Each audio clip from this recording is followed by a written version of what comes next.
यहाँ ऐसे नहीं पहुंचा हूँ। 7 दरोगा का हाथ पैर तोड़वा कर उसे गड्ढे में फेंकवा कर तब डॉक्टर संजय आया है। 7 दरोगा का मदारडी गांव में जो संजय निषाद ने इस तरीके का बयान दिया है वो साफ साफ तौर पर बताता है कि जिस तरीके से पुलिसकर्मियों की हत्याएं हुई हैं, जैसे बहुत सारे जो सब इंस्पेक्टर थे उत्तर प्रदेश पुलिस में तैनात, उनकी जगह जगह लाशें मिली, कई जगह उनको मारकर फेंक दिया गया, उनमें जांच चलती रही, हत्यारों का पता नहीं चला।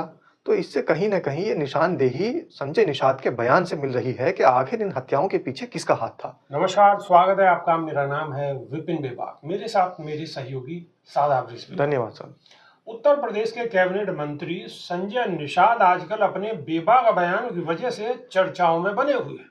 सुल्तानपुर की एक जनसभा में संजय निषाद ने कहा कि हम यहाँ ऐसे ही नहीं पहुंचे हैं, 7 दरोगा के हाथ पैर तोड़वाकर उसे गड्ढे में फेंकवाकर तब मैं यहाँ पहुंचा हूं। निषाद के बयान से जुड़ा वीडियो सोशल मीडिया पर जमकर वायरल हो रहा है। वीडियो में नजर आ रहा है कि कैसे निषाद की बातों को सुनकर जनसभा में मौजूद लोग तालियां पीट रहे हैं।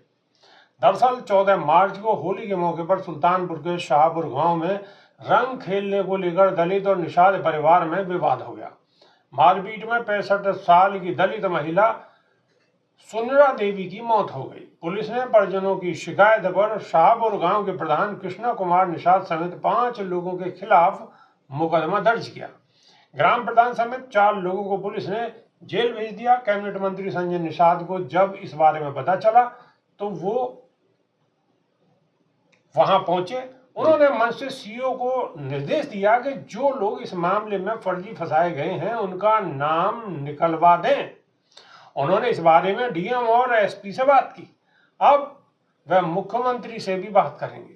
किसी भी निषाद भाई को पुलिस फर्जी परेशान नहीं करेगी। अगर कोई दरोगा किसी निषाद भाई को फर्जी मामले में फंसाने की कोशिश करेगा तो उसे जेल भिजवा दूंगा। संजय निषाद मंगलवार को सुल्तानपुर में निषाद पार्टी की जन अधिकार यात्रा को लेकर पहुंचे थे। उन्होंने यहां चांदा इलाके में मादरडीह गांव में जनसभा को संबोधित किया और अपने उसी संबोधन में इन्होंने पुलिस को लेकर जो टिप्पणी की, अब उसकी वीडियो सोशल मीडिया पर देश के अंदर जबरदस्त तरीके से वायरल है। शादाब रिजवी। देखिए, जांच का विषय है।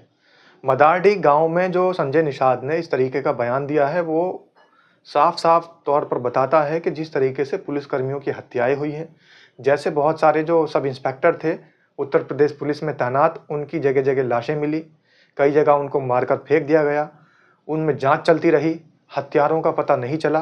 तो इससे कहीं ना कहीं ये निशानदेही संजय निषाद के बयान से मिल रही है कि आखिर इन हत्याओं के पीछे किसका हाथ था। इस मामले में तो सरकार को तुरंत एक कमेटी गठित करके जांच बैठानी चाहिए और जितने भी पुलिसकर्मी, एसआई, जितने सब इंस्पेक्टरों की मौत हुई है, हत्याएं हुई हैं और उनकी लावारिस लाश मिली है, उन पर कहीं ना कहीं जब जांच होगी तो इससे भी कड़ी जोड़कर उसकी जांच होनी चाहिए। इस बयान से उसकी कड़ी को जोड़कर जांच होनी चाहिए और तब तक इनको गिरफ्तार कर इनसे कड़ी पूछताछ होनी चाहिए।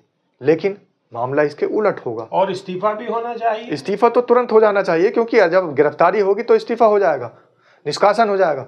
यहाँ तक के अब इसके मामला लेकिन उलट होगा विभाग जी, इनको और ऊंचा उठाया जाएगा राजनीतिक दृष्टिकोण से। लेकिन शादाब रिजवी, आप एक बात बताइएगा, भरी जनसभा में इस तरीके से पुलिस के जवानों के लिए बोलना, पुलिस के अधिकारियों के सामने बोलना कि मैंने इतने लोगों को तोड़वा दिया, फड़वा दिया, मिटवा दिया, ये करवा दिया, गड्ढे में फेंकवा दिया, तो बताइए आप, अगर ये पुलिस का मनोबल कहाँ टिक पाएगा जी भाई? इस तरीके से आम जनसभा के अंदर और एक इस तरीके के कैबिनेट मंत्री का ये बयान देना, कहीं ना कहीं ये तो बहुत बड़ा प्रश्न चिन्ह है बीजेपी और डबल इंजन सरकार पर। और सवाल भी उठा रहा है हमारे देश के न्याय तंत्र पर। क्यों? क्योंकि हमारे देश के न्यायालयों के अंदर वीडियो एविडेंस मान्य होते हैं और जुर्म इकबाल अगर किसी ने किया है तो जुर्म इकबाल करने के बाद उसको सजा का प्रावधान होता है।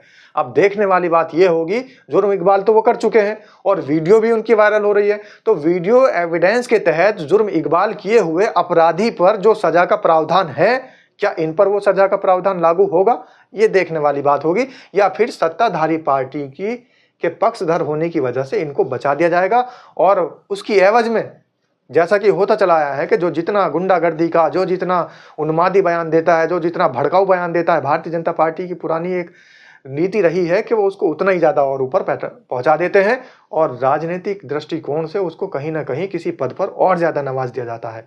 लेकिन ये सारी चीज़ें इस देश के लिए घातक हैं, इस देश के लिए खतरा है और भारतीय जनता पार्टी को ये सीख लेनी चाहिए कि जितने भड़काऊ और उन्मादी बयान देने वाले या फिर इस तरीके के हत्यारों जैसे बयान देने वाले लोगों को अगर भारतीय जनता पार्टी समर्थन देती है और उनको उरूज पर पहुंचाती है तो कहीं ना कहीं कल के दिन को ये भाजपा के लिए ही उसकी कब्र खोदने का काम भी करेंगे, क्योंकि आपराधिक प्रवृत्ति के लोग, उन्मादी प्रवृत्ति के लोग सादा रिजवी कब्र तो ये खोदने को तैयार है जी।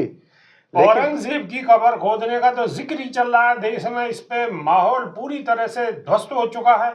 ये कब्रें इसलिए खोदी जा रही हैं और कब्रों के अंदर से 300 साढ़े 300 साल पहले जो मुर्दे गाड़े गए थे उन मुर्दों को इसलिए उखाड़ा जा रहा है क्योंकि अब जिंदगी में जो लोग घूम रहे हैं उनकी जिंदगी की तो इनको परवाह रही नहीं है।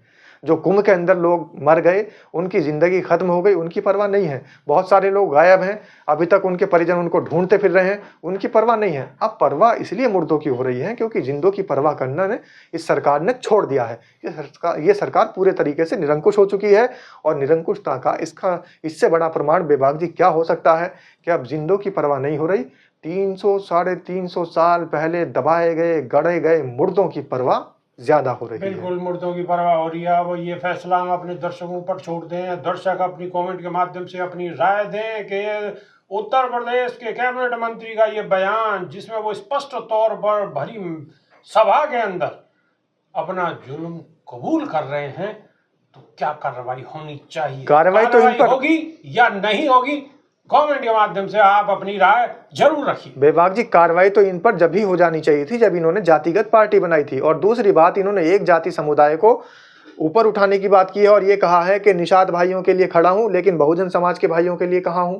बहुजन समाज के लोगों को चुन चुन के मारने की बात करते हैं, निषाद समाज पार्टी की दबंगई की बात करते हैं। तो ये कहीं ना कहीं संविधान के विरोधी हैं और इन्होंने जो पार्टी बनाई है निषाद समाज पार्टी, तो इस तरीके से एक जाति की पार्टी बनाना और उसको चुनाव आयोग को उसको रजिस्टर्ड कर देना, जातिगत राजनीति करना, ये भी एक सवालिया निशान है अपने आप में। ये भी सत्ताधारी पार्टी के पक्ष में जाने की वजह से इनको इस पार्टी के लिए बैठा दिया गया है, इस पार्टी का निर्वाचन किया गया है। जांच इसकी भी होनी चाहिए कि जातिगत राजनीतिक पार्टी क्यों बनाई गई और जातिगत बयानबाजी कैसे इस देश के अंदर चल रही है। ठीक है, अब दर्शकों से हमारा अनुरोध है कि वो अपनी राय जरूर रखें। तो अभी के लिए सिर्फ इतना ही, नई वीडियो में फिर रूबरू होंगे। बहुत बहुत शुक्रिया, नमस्कार, धन्यवाद सर।